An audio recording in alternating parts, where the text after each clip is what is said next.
to Hell's Bitchin', a Gordon Ramsay fan cast. Welcome to 2019, folks. I'm Sam. It's me, Mario. Oh, God, no. Okay, so just so everybody knows, in case you hadn't heard, we replaced my co-host and sibling Max with Mario Plummerman.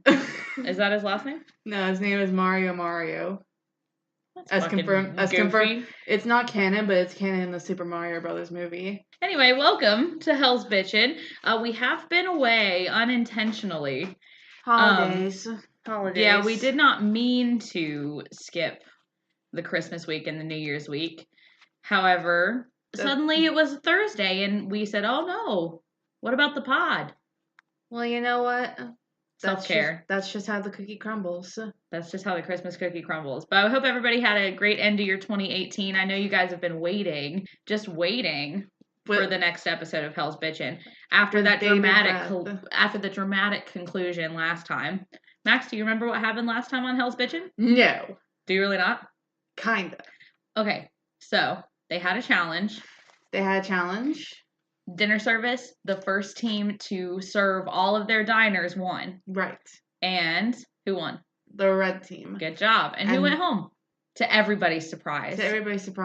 Jessica nominated Mary Ellen and Andrew, thinking Andrew would go home, but Gordon actually sent Mary Ellen home. And so Jessica's all like broken about it. Yeah, that's in this week's episode. So we'll get that in just a moment. I sacrificed my friend. Yeah, her friend Mary Ellen. So because Andrew's got a smart mouth. And she thought Mary Ellen wouldn't go home. Yes, so that's where we left off. Just to recap real quick. We are down to the final 7 on this show, Max. The final 7. Jeez, it's like these episodes are just flying by. I know. We started out with 12, which is crazy because it feels like we've lost so many more people than just 5. But we've only lost 5 people. So chew on that. Yeah, the math didn't add up to me because I was just like, wait, this is episode 5 and we're on the 7th. Because Jeff and Wendy went home the same week. Oh, yeah. Because Jeff just dipped. Yeah, he was just like, I'm out. He'd never been on a line before, so. Good riddance. Yeah, so he was out. So, left, we have on the red team, Elsie, mother of 6. Jimmy, sales guy. Michael, sous chef. Chris, executive chef. On the blue team, we've got Ralph. Executive chef. I don't know if he's an executive chef. Restaurant owner? You know, we say this every time. It always tells us exactly what they do. We just never read it. Yeah, because who gives a shit, ultimately? They're all here Obviously, we do. We're just not paying attention.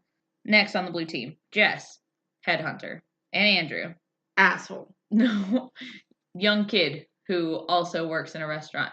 He, grew up in a mom and pop shop kind of place. So, yeah. So Smart mouth. Yeah. Smart house. Andrew Smart House, Italian.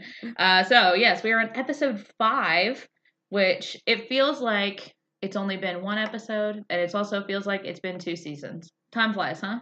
Time flies, and also it doesn't. But so, just in case you forgot, one of my notes here says, they're trying to win a restaurant, y'all. They're trying to win a restaurant.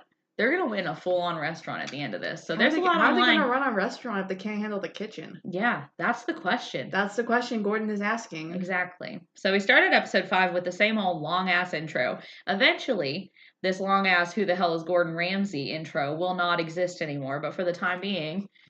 Welcome back. London, England. Welcome back. Known for its architecture, culture, and royalty. But now, England boasts a new king, the king of all chefs. Meet Gordon Ramsay. He grew up on the working class streets of Glasgow, but left his home... I was going to say, can you actually fucking do it? Can you do the whole thing? I can do, bits and pieces of it. I'll give you one more episode, because I think this is the last episode that we see that intro, so you can just reenact it for us. How do you know? I have a feeling. Well, we'll see. Maybe I just want it to be. Yeah, maybe it got so popular so quickly. Anyway, so, of course, as with every episode of Hell's Kitchen, we come back and we pick up immediately where we left off. We do a quick little recap and the narrator says, now, the continuation of Hell's Kitchen. So, Mary Ellen just left. Jessica deals with the consequences of what she's done. Yeah, she is devastated. Mary Ellen was such a sweet girl, and she was her friend, and blah, blah, blah. And she's, like, crying, right? And it says, Jessica's friend Mary Ellen was eliminated, and nobody's friend Andrew was saved.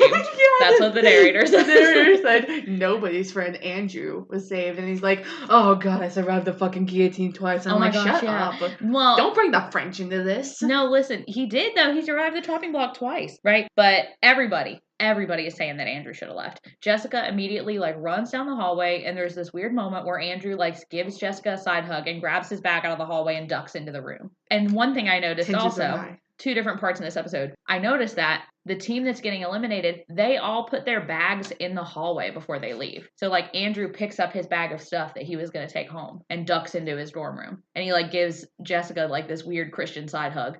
And then runs in there. And Jessica runs into the bathroom and she's crying. And Elsie follows her in there. And she's like, that's bullshit. It's fucking bullshit. Andrew should have gone home. And Elsie's like, yeah, he should have sent him home. It's bullshit. And I'm like, will you guys please leave Andrew alone? No. Why? Listen, they're trying to make Andrew out to be the villain. And I'm not buying into it. He is the villain. I'm sorry. The real villain of Hell's Kitchen? Not spoiler. Suspense. Ladies and gentlemen and others all listening in between. The real villain's about to be revealed. And it's me. No. Anyway. It's me. Yeah, but so Jessica is a wreck. Here's my note. Weird shot of Andy hugging Jess and grabbing his bag. I guess he packed to leave. Everybody's giving Jess hugs. Yeah, because she's so devastated, right? And so Andrew grabs his little suitcase and ducks into his room, and it cuts to him laying on his bed, and he's going, I'm still doing something right. I'm still doing something right. I survived this chopping block twice. I'm doing something right. Hello, just shut your mouth. Just shut your fucking mouth. Just like talking to himself, being all dramatic. Yeah, it's really high tension. And then it pans up to us to a little post-it note. It's not even a post-it note. It's printed. It's like he had access to a printer. He had access to the printer, and it just says, shut your mouth on his bed. But honestly, it's working. We talked about this last time, because Gordon said that Andrew showed that he's really learning, like, discipline. You know what I mean? Like, he's becoming more consistent, he's listening, he's learning, whereas Mary Ellen was doing pretty well half the time, not doing so well the rest of the time. Do you not think Mary Ellen should have gone home? I do. Mary Ellen did. She did deserve to go home. But I'm also like, Andrew's mouth. Just think about his mouth week 1 versus his mouth that week. When Gordon was like in his face and he was saying, yes, chef, no, chef, okay, chef. He even said it in his interview. He was like, before I was running my mouth. He said, now it's yes, chef, no, chef. On the hot plate, chef, right behind you, chef.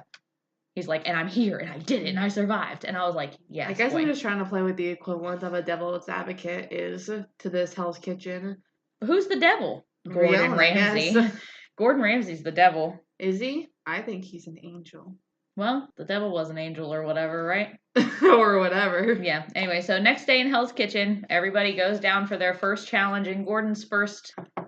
Oh, yes, who is it? Oh, it's me, Mario again. And the reason I did this video was to announce that it's Pasta Week in Hell's Kitchen. Oh, yeah, it's Pasta Week in Hell's Kitchen. Yeah, so Gordon says that, obviously not all of you want to run a fine dining restaurant. So this week we're turning Hell's Kitchen into a pasta restaurant. Pasta only. No exceptions. No sauce. No cheese. No meat.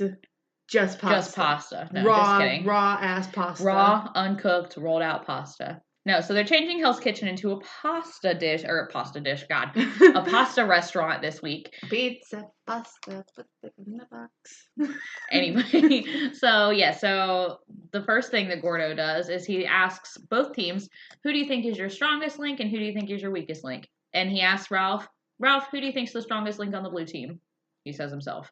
Who do you think's the weakest link? Of course. He says Andrew, and Andrew's like, man, being called out like that, blah, blah, blah, blah, blah. But there's only 3 of them, so it's going to be either him or Jess, and Jess won the best of the week last week, so whatever. So then he asks Chris who he thinks the strongest link on the red team is, and Chris, of course, says... Jimmy, no.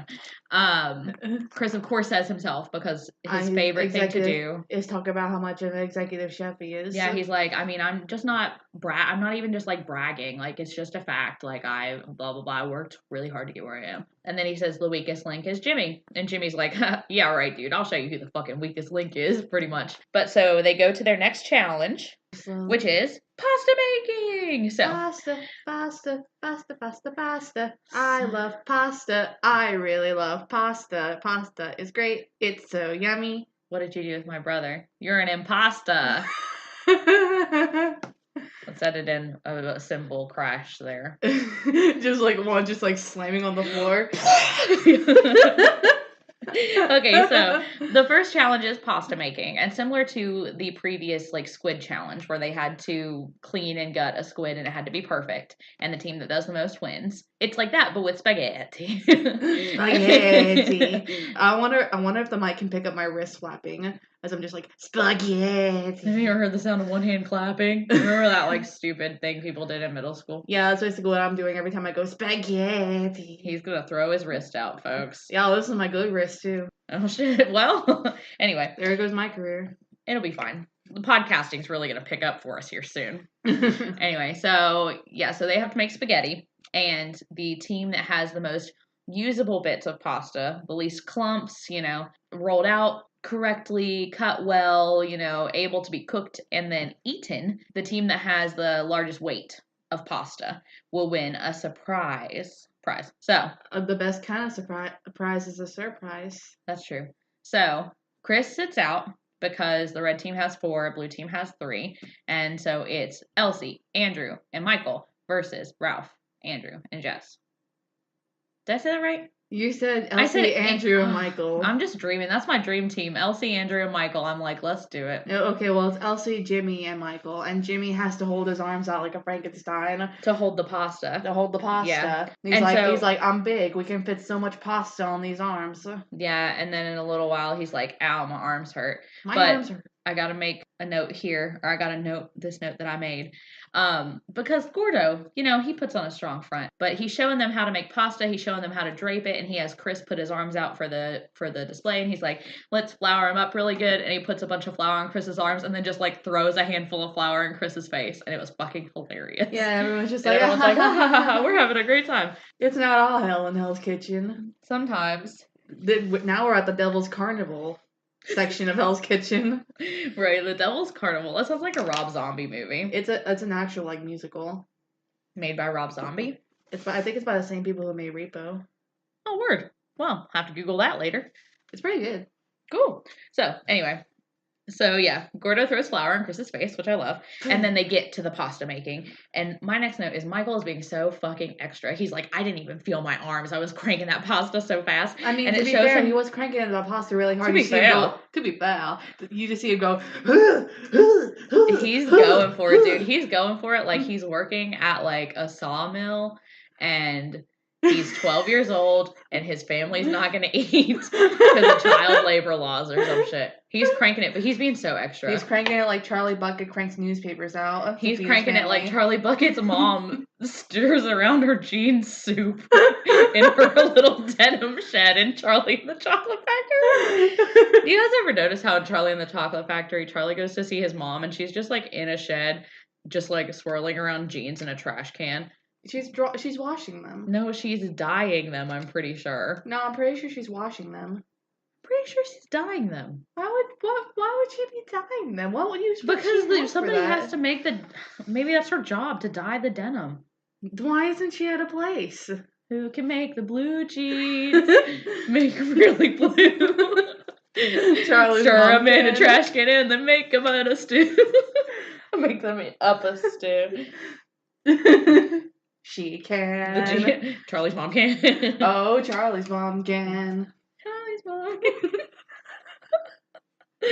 Stop. Okay, anyway, so Michael is stirring up that pasta like jeans in a trash can. And he's just cranking it, and they're cranking out all this pasta, and Jimmy has to hold his arms out, and Andrew and Ralph, they're like, well, we're both Italian, so obviously we got it. And this is something that happens in MasterChef too. Whenever there's an Italian person and they have to make pasta, they're like, oh, shit, I fucking got this. And then they fucking blow it, so. Except for Dino.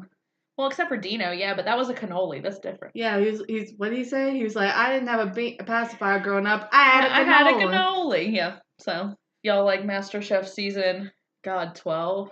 Yeah. We'll get there one day. When we're old and gray. You'll meet Dino one day. I hope so. Anyway, so they weigh up the pasta. Blue team has 2.41 lbs of pasta. Red team has 2.45.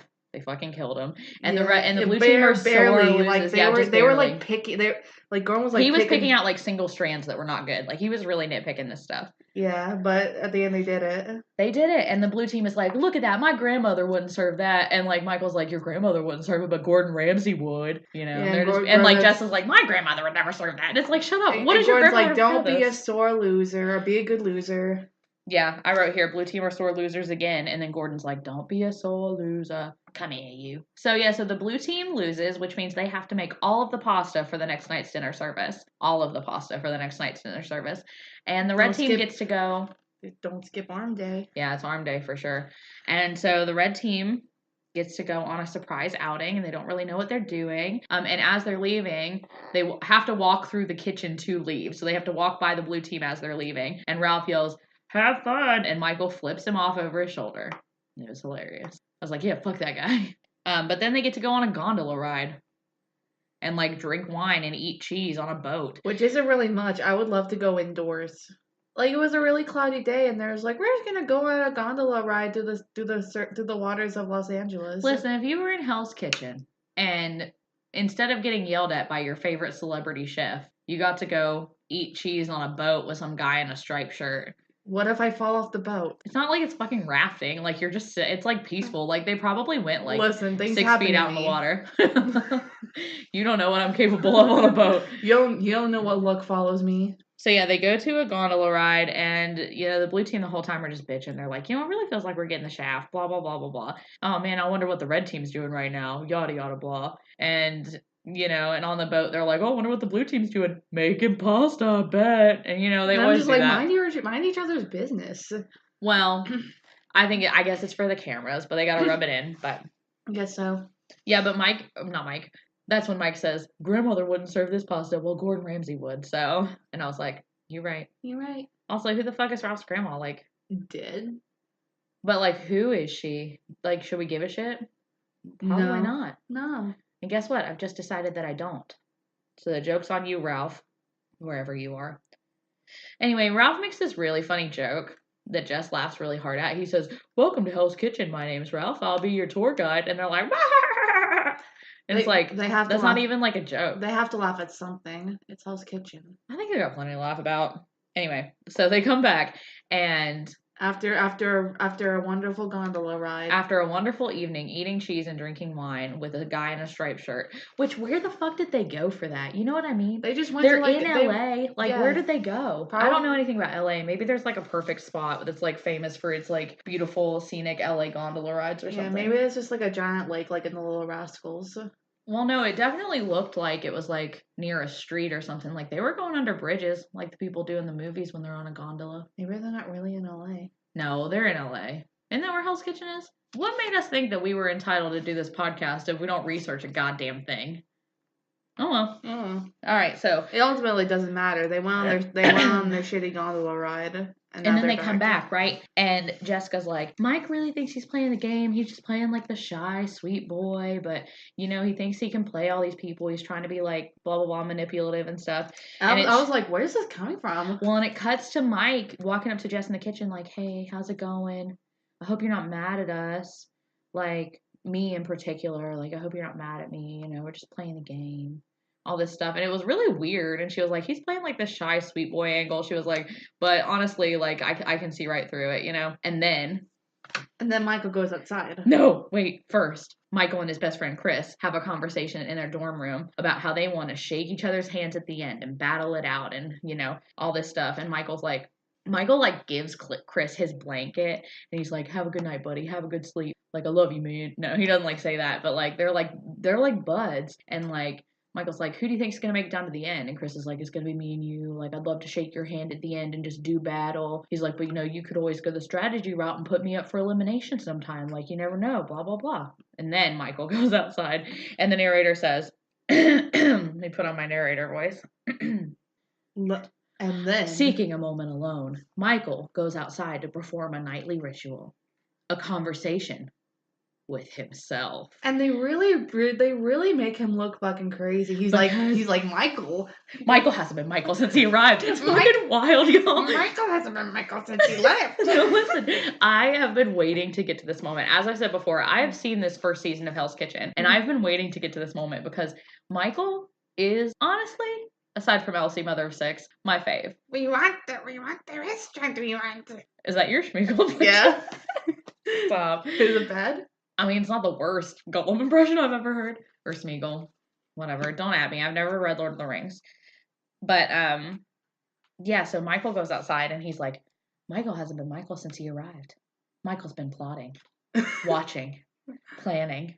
Michael will do whatever it takes. And then he, like, walks around to look up at the big billboard of Gordon and he's like, I won't let you down, Chef Ramsay. I put everything on the line to be here. And it's like, this guy's pretty bonkers. So what do you think about that? Tell me your thoughts about Michael going about outside. Fucking Gollum in Hell's Kitchen. He's not Gollum, he's Michael. But Michael has been Michael since he arrived. He starts talking like he's possessed. You know, like in the exorcism movies where the girl like looks up and she's like, my name's not Nell. You know, and it's like, oh shit, it's the devil. It's like that, but like more lame because it's just a guy smoking cigarettes standing outside talking to himself. In a cooking competition. In a cooking competition, like he's like, oh man, literally, when he started going, Michael has been Michael since he arrived, I was like, shut the fuck up. Like, this is fucking crazy. So what do you think? What does that say about Michael to you? Coupled with like the knowledge that Jess was like, he plays the shy, sweet boy. I have no idea what to think about it. You don't know? I think this is just him playing the game. I think that was for the cameras. Michael hasn't been Michael since he left. You think that was just for the cameras? I don't know. Well, I don't know. No, it seemed pretty genuine. Like, there are certain things that, like, it's reality TV. It's reality TV, you know? There are certain things that you know are, like, for the cameras. This seemed pretty personal. Do you remember that first season of Survivor when that guy said his grandma died and it was a lie? No. Okay, so I vaguely remember this because my parents were watching the first season of Survivor, and the first season of Survivor came out when I was, like, fucking 7. And there was this guy. And I was, like, 5. So I don't know. I might have been older than 7, but still, we were pretty young. But there was this guy. I feel like his name was Johnny. I don't know. But there was this immunity challenge where you got to, like, your family got to, like, you had one friend that came to stay with you or whatever, and it's like everybody got to give him a hug or whatever, but you only got to go spend time with them if you won the challenge, the immunity challenge or whatever. And this guy, I believe his name was Johnny, he was like, his friend came walking up and he was like, wait, where's Grandma? And his friend was like, man, I didn't want you to find out like this, but Grandma's dead. And everyone's like, oh my God. And everybody else threw the game so that he could win, and his grandma wasn't fucking dead. He lied. It was a prank. How'd they find out? Because it was like an interview with him or something. Like, he was like, my grandma's not dead. He was like, she's fine. I don't know. It was crazy. I swear to God, this is true. I feel like you made it up. No, I swear to God, it's true. We're going to look it up after this. But anyway, Michael is that guy of season 1 of Hell's Kitchen. That guy from Survivor whose name I can't remember, who faked his grandma's death. Michael hasn't been Michael since he came in. Okay, let's pause for a second so I can show you this. Pause. We'll return after I show Max about this guy from Survivor. Okay, welcome back. We just watched a YouTube video from the Survivor season 1 reunion. Holy crap. I know, where Johnny Fairplay. Holy shit. So, I'm just saying. He fucking just like, he's like, how's Welcome to our new Survivor fan cast. He was like, how's Grandma? She's like, dude, she died. Then they all let their own family members walk the fucking plank. So that he could get some more information about his dead grandma who wasn't actually dead. Yeah, and they're like walking to their own beach, and there's like great performance, dude. Like, you tried to cry a little bit. She's like, I couldn't cry. I had sweat. And all this stuff. Like, David, like. Anyway, his name was Johnny Fairplay, so. Anyway, fuck you, Johnny Fairplay. Well, anyway, so what I'm trying to say is Michael is the Johnny Fairplay of Hell's Kitchen, but a lot less dickish. A lot less hilarious, I would say. But anyway, so I had to make that point to Max real quick. So thanks for listening. Anyway, so Michael hasn't been Michael since day 1. I've been watching, plotting, listening. I will win this, Chef Ramsay. We want to win, Chef Ramsay. Yes, win the precious. The precious restaurant. Now we're not going to listen to her anymore. Okay, so they double booked Hell's Kitchen, right? So for this dinner service, one team is going to cook while the other team. There's just too much pasta.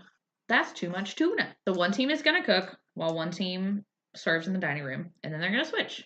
And since the red team won the other challenge about the pasta, they get to choose what they're going to do. And of course, you want to cook first. You don't want to have to worry about cooking after you have to run around and serve tables and shit, right? Right. So, Plus, you want to get that edge. Yes, and then they showed this great clip of Gordon Ramsay calmly teaching them about how to like fold this tortellini or whatever. Like they were doing it backwards and he was like, no, do it this way. He says that way it sits flat like that and it's a lot easier and it cooks faster too. And Jess was like, oh yeah, chef, that makes sense. Mm-hmm. Yeah, okay, I understand. Thank you, chef. And I was like, wow. What a beautiful moment that was. They're learning. Yeah, they're learning. So yes, the blue team has to wait their tables first. Jess has never waited tables before. And it says Ralph is already turning on the charm. Which I was like, great, here we go. Yeah, so Ralph is like this fucking 50-year-old man bothering these three young, beautiful women. That's pretty much the story of Ralph serving in the kitchen. Him just like bothering pretty girls. Yeah, because he's just like you know what, you don't need the menus. You want the menus? Here's what happened. He said, "What do you want to eat?" Oh, you don't have menus, do you? He goes, "You know what? The maitre d' in this place, blah blah blah," and starts talking shit about JP. I was like, "This is turning on the charm. This is turning on the charm. Is this your king?" But yeah, he's like, you don't need the menus. I'll tell you what you're gonna order: the tortellini. Yeah, he just tells them what they want. Real misogynist. That fucking Ralph guy. Anywho's Jimmy is on the appetizers. He gets off to a bad start. All the plates are dirty. And then red team starts falling behind on entrees, hosted by best friends Elsie and Chris. And they just don't. For some reason, it's just not coming together. And Michael's like, I'm getting really sick of bailing people out. I'm going to sit over here and I'm going to focus on making these perfect desserts. And I'm tired of bailing the other team out or everybody else on the team out and making them look good. He's all about trying to impress Gordon. He's all about trying to impress Gordon, but he's also like shifted gears and now he's all about sabotaging others. Which, every show's got a dead grandma. Yes. I guess. So, the next thing that pisses Gordon off, aside from the fact that Chris and Elsie are being slow and Jimmy's plates are dirty, is Chris keeps saying, we chef. And he goes, cut it with the fucking we chef. Just say yes. And he's like, yes, chef. And he's like, Mr. Executive Chef. And like starts going off on him. And I was like, Chris. Oh yeah, I don't know why he was doing that. Because it was pasta week? Because it was pasta week? What? We is French. What? Yeah, so. you got so shocked. You're like, what? It's like when Wendy said that cold water boils faster than warm water. And Gordon was like, what? That's how you made me feel just then. It's become a running joke in our apartment also. You gonna boil some water? Yeah, let me put some cold water in here.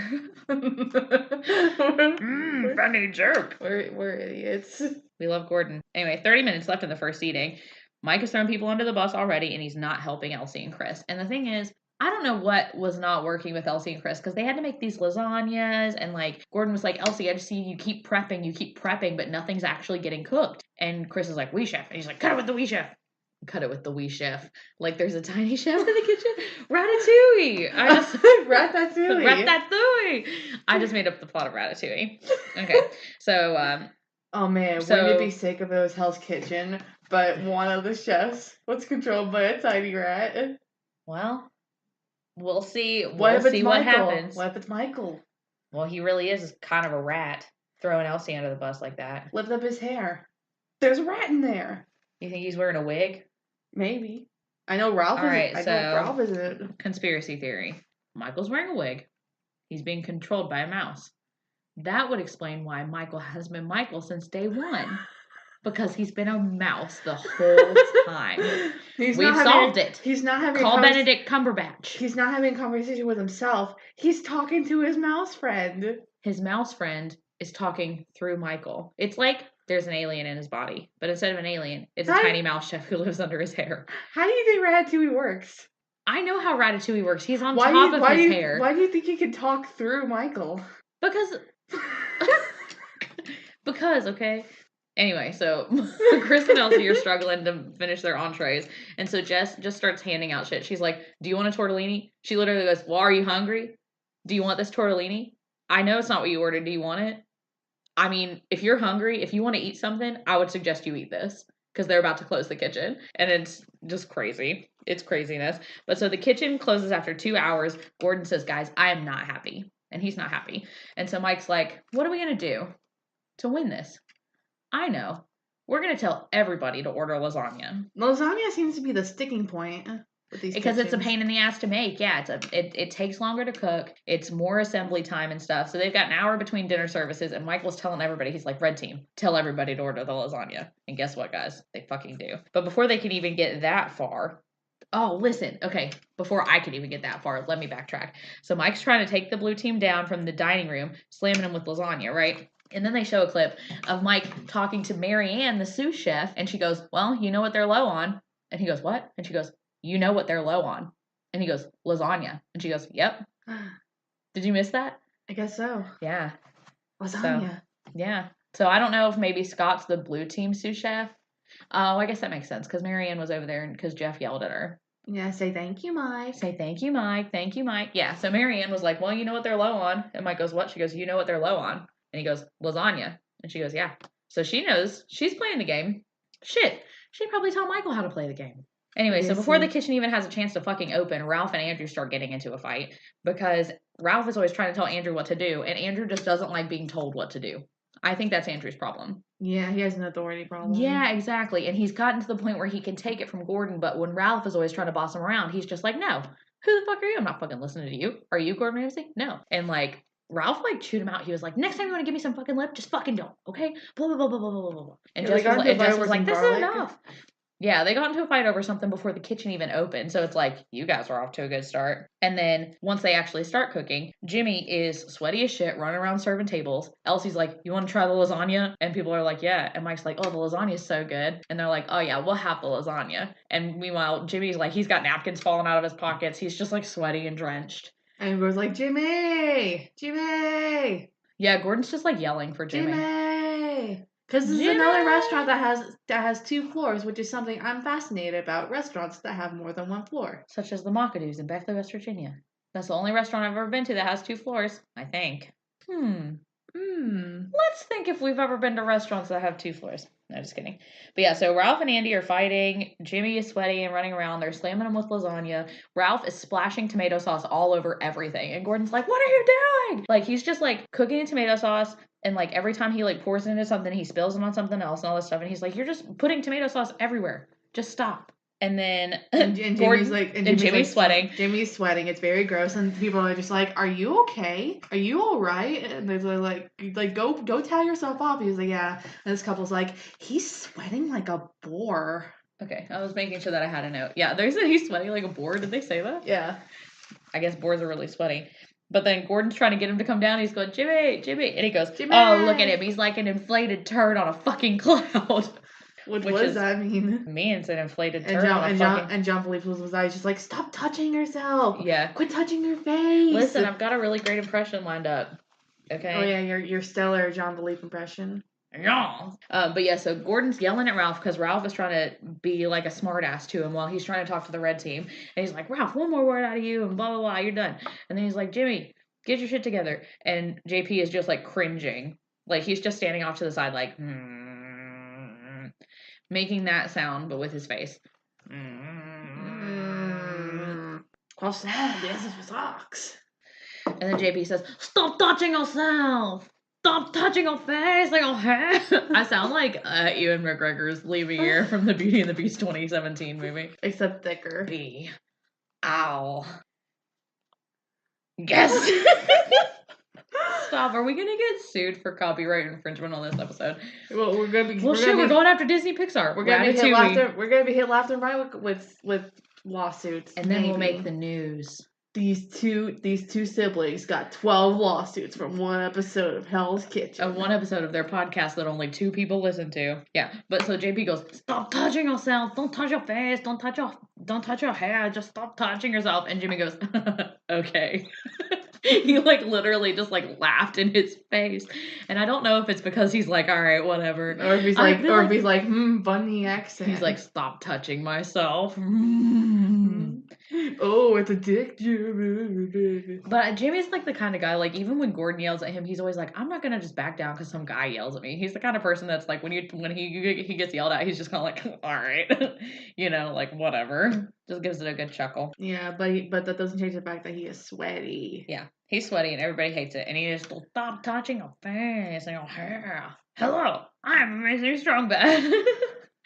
Oh, you'd think it's like 2 a.m. by how giddy I am, but it's 9:30. Well, let's take a look behind the curtain. It's 9:30 p.m. Do you know where your children are? So one guy comes up to the counter and is like, he's sitting at the table and he goes, oh, he's one of these people who will come up, but he's also polite. He's like, "Excuse me, Mr. Ramsay." don't take his side. Listen, he's sitting at his table and he goes, he looks worried and then he goes, Ramsay. And his friends are like, you can't just yell at him. They're like, you can't just yell at Gordon Ramsay. He's like, well, why not? I'm going to go talk to him. And he gets up the nerve and he walks up and he says, Chef Ramsay? And he's like, what? And he's like, we're waiting on our food. We want to know where our food is. And he's like, yeah, I'm sorry. The kitchen's really backed up. I wish I had an answer for you. And he's like, okay, well, I'm just trying to give you some feedback, And Gordon's like, okay. And he goes, yeah, so I'm just giving you some feedback. We're hungry. And Gordon goes, okay, and?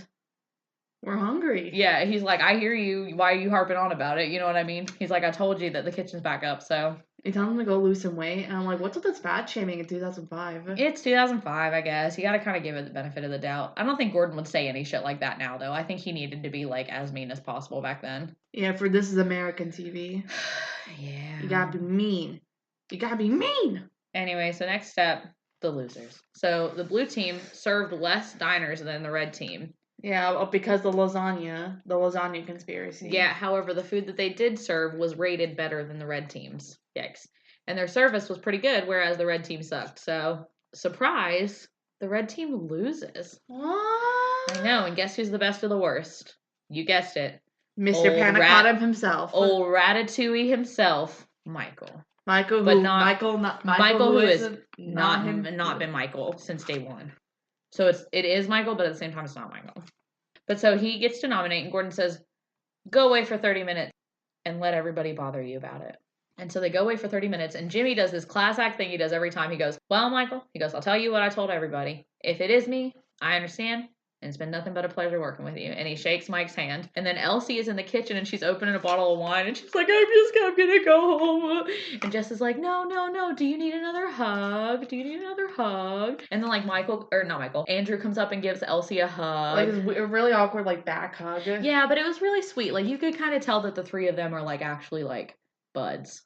I think that they get along. And so then you go back to Chris and Michael's secret dungeon bedroom. And this weird bedroom that's, like, really far back. Like, the beds are... And it's always dark in there. They didn't turn the lights on when they had this conversation. And it was, like... It's longer than it is like wide. 11:30. Yeah, it's weird. And Michael's like, what would you do if you were me? And, also, when he was announcing the loser, Gordon was like, Jimmy, you fucked it up big time. Like, you... were sending out dirty appetizer plates. Your service was abysmal. Like, you did such a terrible job. And then Elsie and Chris, of course, got backed up with their entrees. And Chris is like, if it's me, I've got to go Jimmy Elsie. Of course, like, Jimmy, blah, blah, blah. He just can't keep up, all this stuff. And Michael's like, yeah, I guess you're right. And then, Chris calls Mike Spidey Mike. Like, is that some sort of inside joke that I, like, never... Does he have a Spider-Man tattoo? I don't know. I wondered about that, Well, Chris is like, oh, it's a tough call, Spidey Mike. It's like, what the fuck are you talking about? You can't just introduce a nickname like that. Anyway, so... It's because Michael is a spider on the wall. No, it seemed like a Spider-Man thing. Didn't it seem like a Spider-Man thing to you? Yeah, I was just making a joke about how he's conniving. What like spiders. You doing tonight?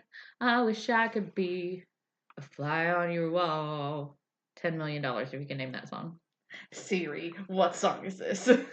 Ask her if she can hear it. Hey Siri, what song is playing? Listening. What you doing tonight? I wish I could be a fly on your wall. Are you really alone? Sorry, Max. I don't know what song this is. It's Invisible by Clay Aiken. God. Maybe it would have been better if I'd remembered the words. I'm glad that got on the podcast. Well, it doesn't have to stay here. Oh, okay. Nothing is permanent. Well, he was one of the great visionaries of his time, in as much as time exists. Bandersnatch. Bandersnatch. Will Poulter is like, Do you have anything to do later? Okay, everybody gets to bother Michael about it for a minute, and Gordon says, you know, who are your choices for elimination? First, he puts up Elsie, which nobody's surprised. Mother of 6 Elsie. She had a rough night. She's not even surprised, you know. She's like, okay. And then his second nominee is Chris. Cue the slowest head turn from Chris ever. Yeah, dude. Michael says his name, and Chris, like, I'm gonna make a creaking sound that sounds like the sound of Chris's neck turning to look at Michael, just to illustrate how long it takes him to turn his head. So go ahead and say, my second nominee is Chris. My second nominee is Chris.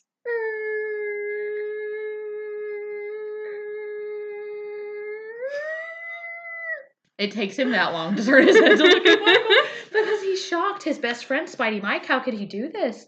And he's like, how could he do this? Yeah, and Gordon's like, what about that Bake Mary? Gordon's like, Chris, now explain your choice. And Michael's like, you know, Jimmy just had such a great night. You know, he's really come a long way and he had a great night tonight. So I didn't want to put him in that position. And Gordon goes, Jimmy, you dodged a bullet. And it cuts to Jimmy and he's just like, yeah. Like he's just like smiling and nodding like, hell yeah, I did.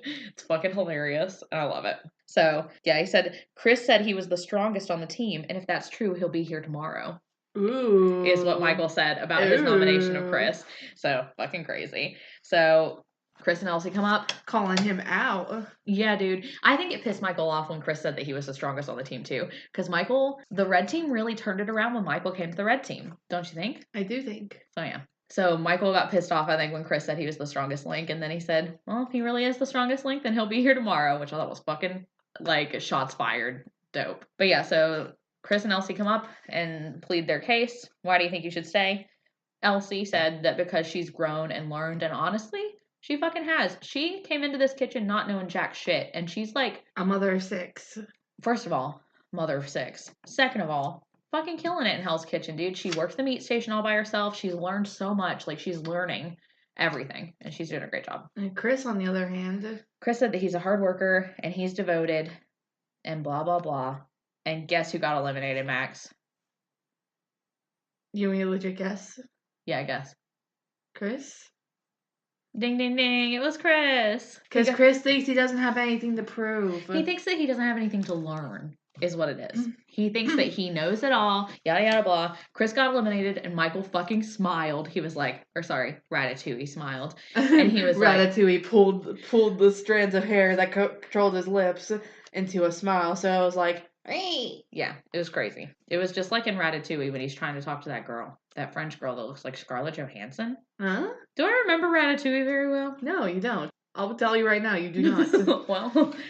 Don't tell me what I know and don't know about Ratatouille. Anyway, so Chris gets eliminated. Michael fucking smiled and Chris got fucking played. He thought this guy was his friend. There are no friends in Hell's Kitchen. No, of course not. Michael said, you know, these people are your friends, but they're not really. At the end of the day, Michael wants to win a restaurant. But so Gordon eliminated Chris. Chris left and Gordon said, you know, when someone tells me how good they are over and over again and doesn't follow through, that pisses me off. So...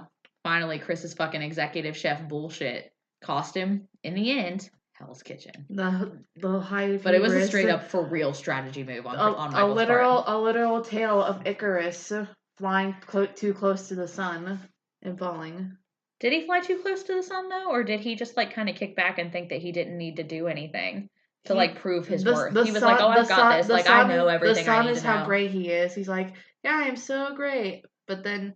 His wings, like supporting his arguments, melted because they were made of wax. But see, imagine like with all of the knowledge that he already had, if he had actually listened to Gordon and went in there as like open-minded and like ready to learn. Like he already had enough background that he could have been excelling in Hell's Kitchen, and he wasn't. Why? Because he didn't think he needed to learn anything. No, because he thought he knew it all already. And this is Gordon fucking Ramsay. You're an executive chef. Gordon Ramsay has been voted England's best chef 9 consecutive years. As of 2005. Yeah, so it's probably 18 now. I was trying to do the math. I couldn't do it. 9 as of 2005. Plus, it's probably been 22 years in a row. If he still wins it. There are a lot of chefs now.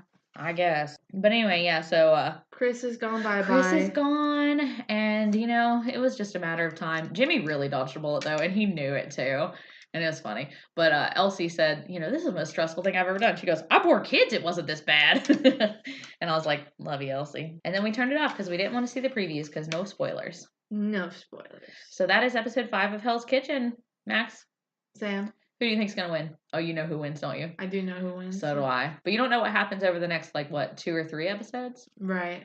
I think Max has seen the semifinal and the final. I think so too. I'm enjoying it. It's so much better to watch it a second time through and then to talk it out. I realize things while we're talking it out that I didn't even realize when it was happening. Like how Hell's Kitchen predicted Ratatouille. About how it's all connected. Jet fuel can't melt steel beams. The Illuminati's real. Time doesn't exist. Will Poulter is a ghost. Steel is heavier than feathers.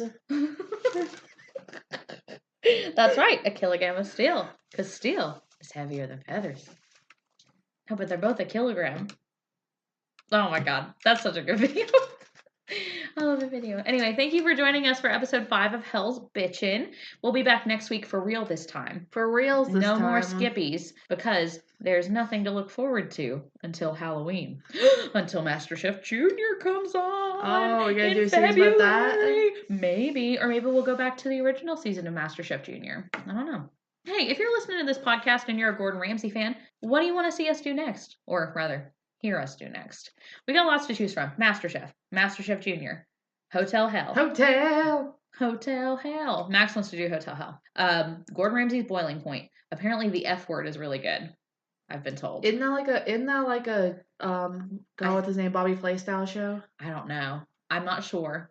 I don't know. A Bobby Flay style show. We've also got Kitchen Nightmares, 24 Hours to Hell and Back. There's so much premium Ramsay content to choose from. And we're from. just doing the American broadcast. There's so much stuff overseas. Well, I think the F word is a British one. Is it? Yes. So if you're listening to this on YouTube, leave us a comment. Tell us what you want us to do next, because we're getting towards the end here. We're down to the final 6. Yeah, and there's only so many seasons of the Hell's Kitchen we can watch on Hulu. Not a sponsor. Not a sponsor. Well, they're on season 15 of Hell's Kitchen right now. Yeah. That's crazy. We could just go to the new season. Well, we'll see. Anyway, thank you so much for listening. We really appreciate each and every one of you that are listening to this. We are having so much fun. Wouldn't you say, Max? Yes, I would say. Podcasting is fun. It's been my dream for at least, 3, 4 years? Around there. It's been my dream to have a podcast for a long time, and the fact that I get to have one is awesome. And I'm here too. My own podcast. My Gordon Ramsay podcast. Anyway, thank you once again for listening. We'll be back next week with episode 6 of Hell's Bitchin', with season 1 of Hell's Kitchen. And your words of wisdom for the week. Stop touching your face. Stop touching your hair. Stop touching yourself. Okay. Fucking yes, mate. 'Cause we stay up late. And I'm wide awake. I'm not coming home tonight. So the next time when I'm borderline, I'll leave your desk note. I'm not coming home tonight. 'Cause there's half a split in the ashtray. Yeah, there's 2 tinnies left in the fridge. There's half a pizza in this box. I'm not going home.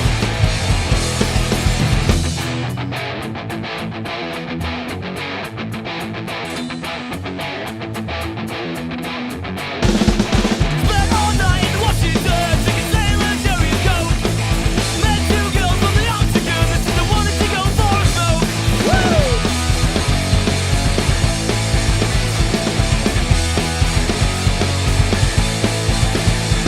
I'm not coming home tonight. I'm not coming home tonight. I'm not coming home tonight. I'm not coming home tonight. I'm not coming home tonight. I'm not coming home tonight. I'm not coming home tonight. I'm not coming home tonight.